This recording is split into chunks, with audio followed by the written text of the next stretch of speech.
Indul a nyár, indul a lagzi szezon, ebből mi sem akartunk kimaradni, úgyhogy kerestünk gyorsan egy igazi, hamisítatlan falusi lakodalmat. Két falu állt össze, azért az összefogás, hogy a fiatalok ne menjenek el a városba, nem maradjanak otthon. Hatalmas bulit rendeztek az ifjú párnak. Eddig azért késett az esküvő, mert nem volt rá pénzük. Hát most ott voltunk a legénybúcsútól a mennyasszonytáncig. Miattad nem alszom át az éjszakáknak. Gyönyörű csirkeláb, ahogy kimar a húslevesből, csak nem kapar már éppen. Be is mutatkozom, Szűcs László nevem, de ha Lacinak hívnak, én úgy is kedvelem.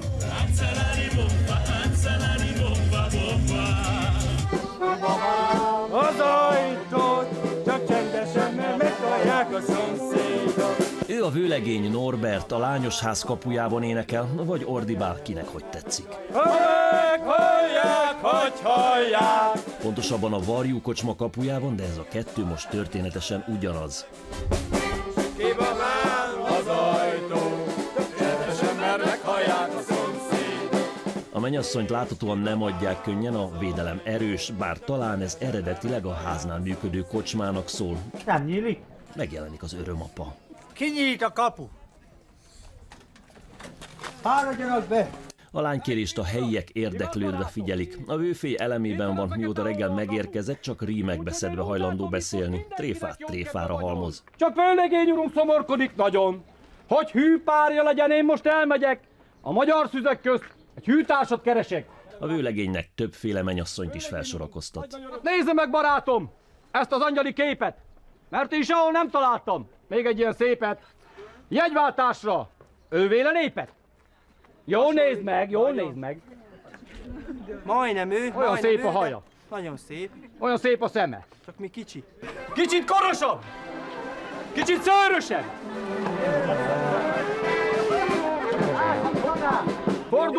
Forduljunk meg egy kicsit.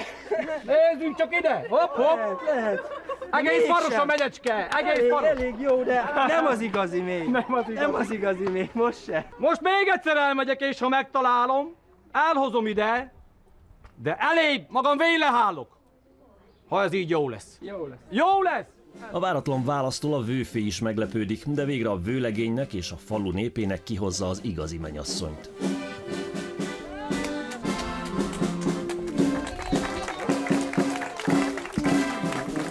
Itt van tehát egy szép leány, én őrá gondoltam, mikor a fején a koszorút megláttam. Újra megkérdezem tehát válogatós vőlegény uramat. Jegyváltásra, ővéle lépett? Ő lesz ez. Fogja meg a kezét, és esküdjön meg véle. Hopp, hopp, hopp, egy pillanat. Nem eszik olyan forrónak ását. Odaadod-e néki a szívedet cserébe, ezért a szép csokorért? Oda. Hát hangosabban! Oda! Még hangosabban! Oda! Egy nagy tapsot kérünk! Egy hagyományos falusi lagziban vagyunk, mesébe illő emberekkel és egy mesébe illő történettel. Tiszatenyőn és Kengyelen két kis faluban élnek a szerelmesek, Huszka Norbert rendőr és Deák Tíme a titkárnő. Igaz, tervezik már régen, hogy összeházasodnak, de a szükséges pénzre várni kell. Ám egy kis szerencse és két mindenre elszánt polgármester csodát tett velük. Tiszatenyőn éppen a legény búcsút tartják, Norbi, ő az ott piros fölsőben, és a fiúk csocseszra mulatnak.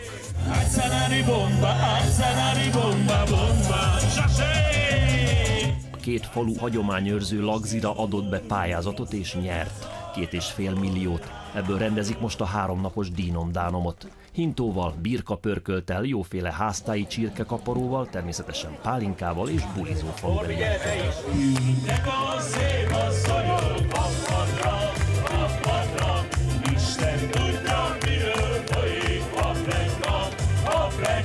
Az esküvőt eredetileg 1500 főre tervezték. Szombaton a két polgármester a készülő ételek fölött megerősíti szövetségét, ami a közös csatornázásra nyert pályázati pénzzel indult, ezzel a lagzival csak erősödött.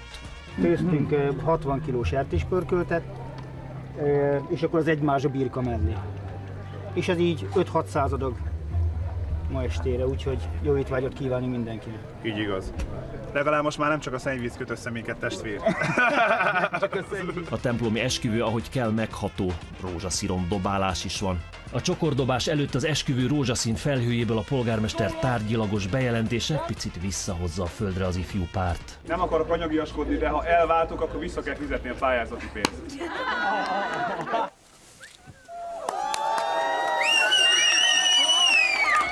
Az étel készül, addig az egybegyűlteket a helyi néptánc csoport szórakoztatja, bevonva a násznépet is. Nézzék csak Tóni bácsit, a helyi önkéntes tűzoltó egylet nagybecsű tagját, milyen jól helyezkedik. Egyet, kettőt, titi. Nagyon jó. A színfalak mögött pedig tart a kötelező kóstoltatás. Ez házi tyúk. Ezt megesszem, jó? Próbáld meg, testvér. Próbáld meg. Nagyon jó íze van. Szép. Kóstoljuk? Kóstoljuk. Étel kánoám. Ezt nem lehet egy gyomorral bírni. Az etetés a vőfély rigmusaival lesz teljes. Jó húslevest hoztam, tojásos csigával.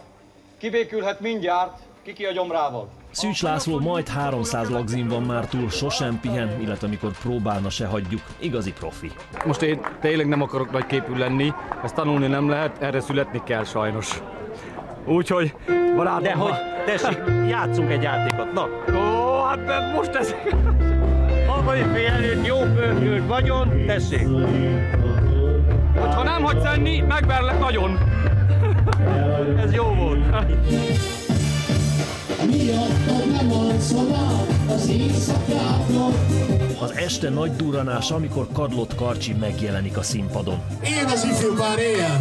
Gyorsan beindul az őrület. A magyar mulatós zene koronázatlan királyának is hívják. Több mint 50 lemeze van. Ha nincsenek is 1500-an, 500 ember biztos összejött a nagy napra. Hát elhoztuk a mennyasszonyi tortát is, egyen belőle sokat, a mennyasszony is. Esküvői tortára is futja a pályázati pénzből, a mennyecske táncra valót viszont zsebből állják a falubeliek, egy babakocsiba dobálják a pénzt. Babakocsi tánc következik, a mennyasszony tánc helyett. Ha ez a hagyományőrzés jól sikerül, a két falu tovább folytatja a közös lagzikat. Azt szeretnék ugyanis, hogy az itt élő fiatalok továbbra is itt maradjanak. Ha kell, ezért össze is adják őket. Egy ilyen lagzi tele van kihívásokkal. Legalább 48 órán keresztül bulizni kell, ráadásul ezt mind meg kell lenni, akkor is, ha az ember nem éhes. Úgyhogy a vőfész szavaival én csak ennyit mondhatok. Töltött a káposzta, lejföl megyen rája. Kedves vendégeink, ennyi voltunk mára. A naplóban Kadlecser Krisztián riportját látták Visszatenyőről.